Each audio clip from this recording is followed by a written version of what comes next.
Welcome to another Electoral Road Show with me, Chris Steyn, and analyst Supremo Wayne Sussman. Welcome, Wayne. Good morning, Chris. Nice to be speaking to you. This was the penultimate round of by-elections. Before we go to the results, Wayne, let us talk about the Democratic Alliance's cabinet reshuffle. What impact do you think that could have on the upcoming local government elections? Correct. So let's just take a step back. In the government of national unity, there is an agreement with all the political parties, and of course the ANC and those political parties. And there was a very clear agreement over what positions, what ministerial positions, what deputy ministerial positions would go to each political party. So if we'll remember, last year, John Steenhuisen had a big falling out with Deon George, and Deon George was dismissed from his position. It was a DA mandated position, and therefore Steenhuisen made the recommendation to President Cyril Ramaphosa, who then effected the change. And this is the same thing here. We know that Geordin Hill-Lewis and John Steenhuisen, because I've said it on record, are close friends, or might have been close friends. Hill-Lewis refused to challenge Steenhuisen at the recent federal Congress because it's his close friend. And then, of course, Steenhuisen made the decision to stand down, and Geordin Hill-Lewis got elected leader. And I think that's important to understand, because I do not think that when Geordin Hill-Lewis woke up as the leader of the DA, it was his intention to sideline John Steenhuisen immediately or imminently. And obviously, the DA must be looking at the Minister of Agriculture. They must be looking at John Steenhuisen's performance and the way he has been perceived in handling the foot and mouth disease, the FMD crisis in South Africa, which is affecting cattle farmers across South Africa. And then with a recent spat to the Chief of Staff, I think that Hill-Lewis had no choice, and the DA had no choice but to move and act against Steenhuisen, because it must have been looking at its polling and worrying about the Afrikaans voters. The voters John Steenhuisen worked so hard in 2024 to get back to the DA, and voters which are going to be key to the party in the road to the 2026 local government election. So I think that was the main reshuffle. Of course, that Steenhuisen gets demoted from the Minister of Agriculture to the Deputy Minister of Trade and Industry. So remember, that was a vacancy. That vacancy was actually created by Andrew Whitfield. He was then replaced by Alexandra Abrahams, a member of Parliament. Now she's also been moved to a new Deputy Minister position. So that's the first one. He's been replaced by Willie Aucamp. Willie Aucamp is the person who replaced Deon George. If we remember correctly, Willie Aucamp was the national spokesperson of the DA. He had a profile within the DA. And I think, again, here is a recognition of the DA that it is concerned that it is losing Afrikaans voters, and this must be showing up in the polling. What's interesting about Willie Aucamp is that while he comes from Kuruman, his family has strong roots in Limpopo, in the Jo'burg region, and if my memory serves me correctly, he also has business interests in the Northwest. And I say this because I'm sure that amongst conservative Afrikaans voters, the DA is very vulnerable in parts of the Northwest and Limpopo. So I think they believe that Aucamp would arrest that decline. It's also interesting to see David Maynier, the long-standing MEC in the Western Cape, who I think was most recently the MEC for Education. He's being promoted to Parliament to become to step into Willie Aucamp's portfolio, which is Minister of Environment and Fisheries and Forestry. So that is a big promotion for David Maynier, who's seen as this technocrat politician, and someone who's been around the Western Cape cabinet for many years. There's some other interesting moves, and that is the young member of Parliament, Yusuf Cassim from the Eastern Cape, from Nelson Mandela Bay, a student activist, a student leader in the DA, becoming the Deputy Minister of Higher Education. And then the other interesting promotion was the long-time, well-known health spokesperson for the DA in Gauteng. I think he's been in the Gauteng legislature, they call him the father of the house, since 1994, is Jack Bloom, who has now been promoted to the Deputy Minister of Water and Sanitation. He's been covering health his entire political career. It'll be interesting to see how he adapts to water and sanitation. So the DA are affecting these changes in a local government year. I mean, of course, the president has to act on it, but these new ministers and deputy ministers will have to show their mettle, will have to show what they're made of, and the DA will hope that it can arrest decline, certainly amongst Afrikaans voters, but also the voters it's been losing to the Patriotic Alliance, and finally, to gin up its base, to make sure that its supporters see this cabinet reshuffle, support the cabinet reshuffle, support the decision by the leader, Geordin Hill-Lewis, and hope that the party supporters respond in November to this. Jack Bloom's move to cabinet was certainly long overdue. He has a fantastic track record.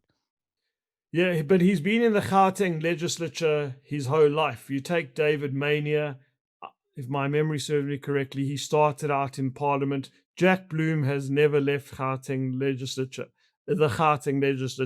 So it's going to be interesting to see him now having to move to Cape Town, to Pretoria, because, I mean, essentially he's been a Johannesburg-based politician.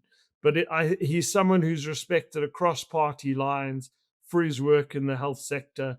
And it'll be interesting to see how a long-time opposition activist spokesperson, someone who lifted the lid on maladministration, lifted the lid on corruption, lifted the lid on poor service delivery, can now become a key deputy minister and implement government policy and improve water and sanitation in South Africa, and how he's going to work with a minister from another political party, from the ANC. So these are all interesting things to observe, and let's see how the president responds. Just a reminder that the president also has a vacancy, because I know there's an acting minister of social development, but you'll remember Minister Tolashi was relieved of her duties.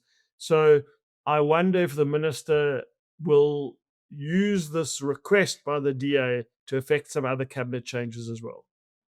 Healthcare matters, but what matters most? Having cover for the people who keep this business going. Bonitas is there for you when it counts. Bonitas, medical aid for South Africa. Visit bonitas.co.za and find your plan. Okay, let us go to last night's by-election results, Wayne. So we had two by-elections, the final by-elections in the Eastern Cape and the final metropolitan area by-elections. Of our 8 metropolitan areas, Buffalo City is the least populated, but a metro is a metro. And we know that this is also the metro where the ANC is the strongest. Its mayor, Princess Faku, has come under criticism lately. And these by-elections took place because the 2 ANC ward councillors defected to the Patriotic Alliance, which told me that there's definitely these politicians made the decision to join the PA. They saw that there was a path to growth here, that the PA could affect some positive change in Buffalo City, but also there was definitely factionalism and infighting of the ANC. So, Chris, the ANC will be delighted with last night's showing. It caps off what we've seen beyond the Sara Bartman district, which is the western region of the Eastern Cape, and beyond Nelson Mandela Bay. In the rest of the Eastern Cape, the ANC has been performing swimmingly over the last 5 years. And here again, we saw this. In Ward 1, where the previous ward councillor ran under the PA colours, the ANC's vote share was essentially the exact same, declining 1% from 46% to 45%. The DA declined much more, falling from 41% to 23% of the vote, and I'll get into those numbers now. A surprise in third place. I've been speaking a lot about the PA. The United Democratic Movement getting 16% of the vote, up from 1%. The PA up from 1% to 13%. And then two other parties I must make mention of. The EFF support totally collapsing, falling from 8% to 1%. And the South African Communist Party, one would think that in a more urban area, that an area where there's more industrial jobs, they would have a better chance of success. They also only got 1% of the vote. There are two other local parties that did worse. But a very poor result for the SACP. So let's just break this down, because I'd have loved to have done a through line with both by-elections, but this Ward 1 is particularly interesting. Duncan Village is a township part of Ward 1, overwhelmingly black, Xhosa-speaking African voters. Then there's the area of Pefferville, which is a colored area. And then there's the area of Braylen, which is also part of this ward, which is Muslim and Indian speaking, and the Indian community. So when, Chris, we break it down, let's start with Duncan Village. Now, as I said, the ANC's vote share held in the ward. We know that its support amongst in Xhosa-speaking areas has been very strong. Incidentally, they lost ground in Duncan Village here yesterday. The big winners here were the United Democratic Movement, who really, I think they got over 27% of the votes, and then in the 30s in the other Duncan Village voting district. So the UDM really making its mark. What helped the ANC here is we always talk about differential turnout. The turnout in Duncan Village was higher than the other parts of the ward. So if the ANC is losing votes in its stronghold, and it managed to essentially get the exact same percentage as last time, how did they do it?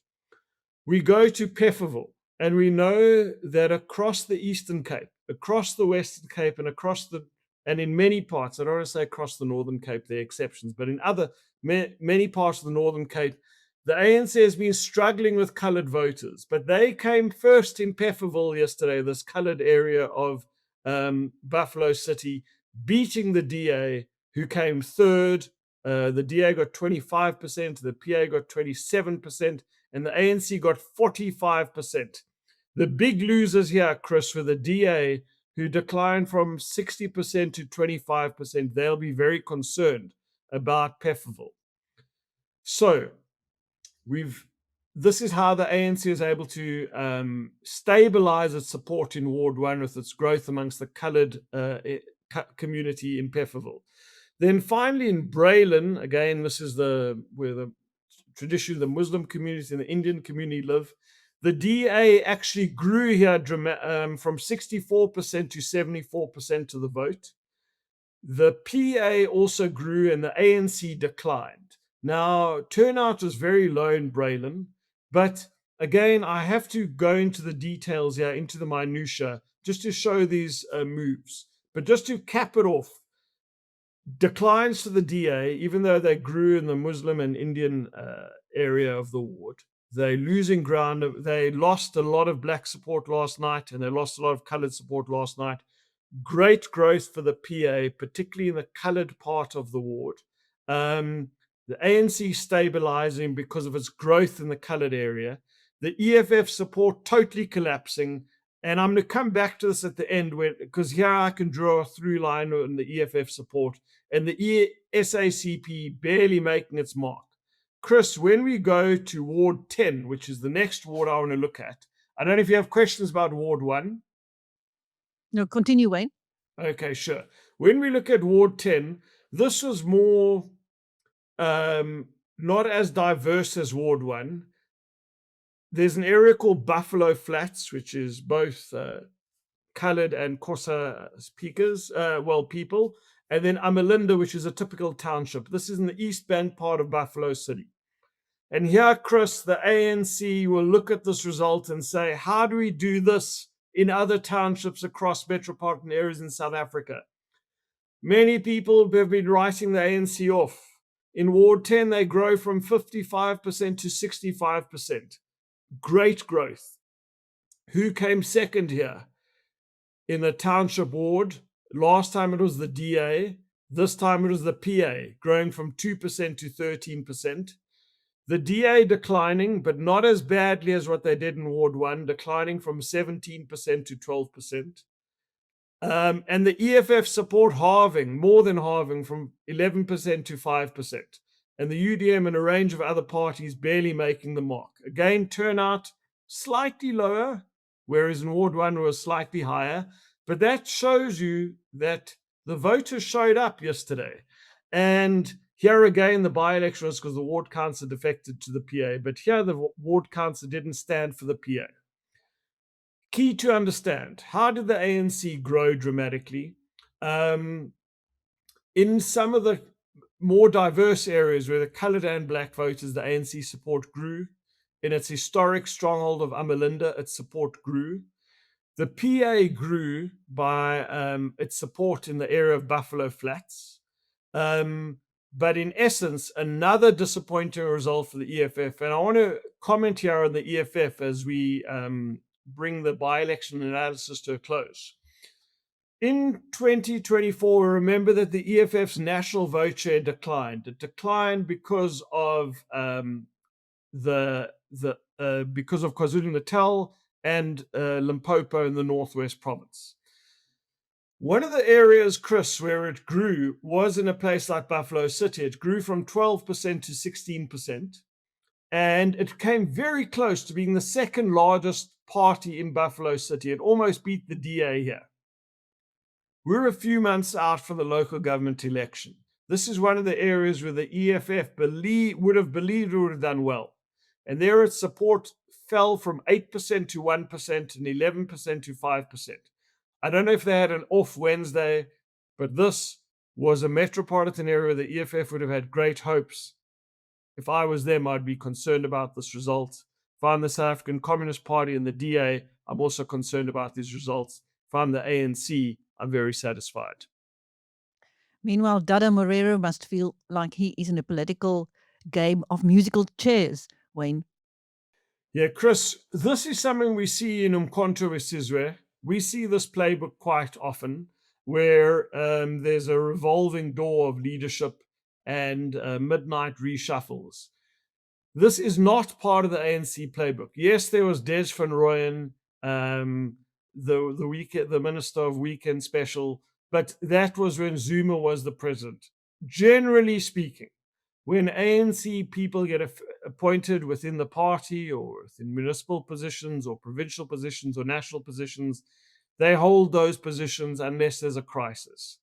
This is very rare to see a leader being, being called the crisis convener, the crisis convener of municipalities in Gauteng, to being relieved of those duties.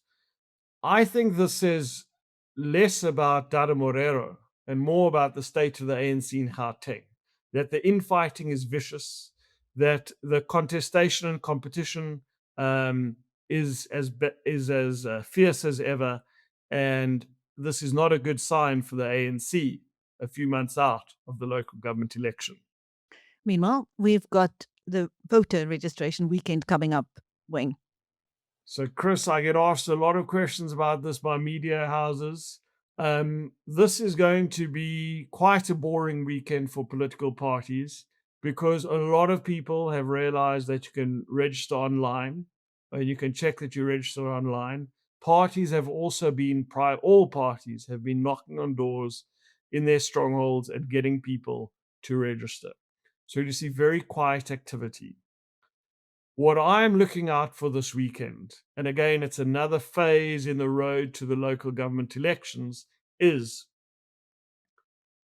which parties have posters, which parties have a presence, even though they know that there's going to be very little traffic at the voting stations across South Africa. If a party has a presence at a voting station or a registration weekend, you can be 100% sure they'll have a presence there on election day. So it's a sign as to the level of organization of the political party and also the level of the organization of the IEC. Are voting stations going to open on time? Will they be able to register voters efficiently? And And then the other thing which I think is going to be interesting is to gauge the mood of the supporters of various parties and their political strongholds this weekend. But I think it's more of a milestone than a major, it's more of a box being ticked on the road to the local government elections than a major milestone for political parties. But it's important for the IEC that this weekend goes smoothly. Thank you. That was Wayne Sussman, elections analyst on the Electoral Road Show, with me, Chris Steyn, for Biz News. Thank you, Wayne. Thank you.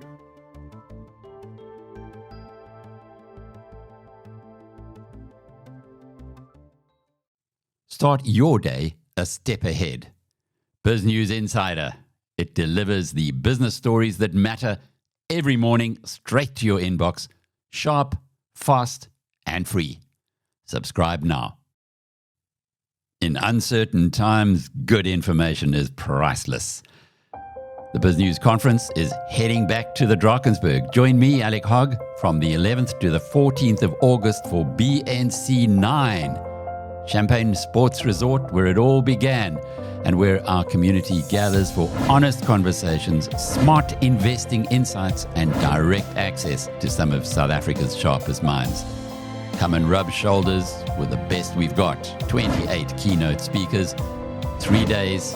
Seats are available now. Book your seat by clicking the link in the description.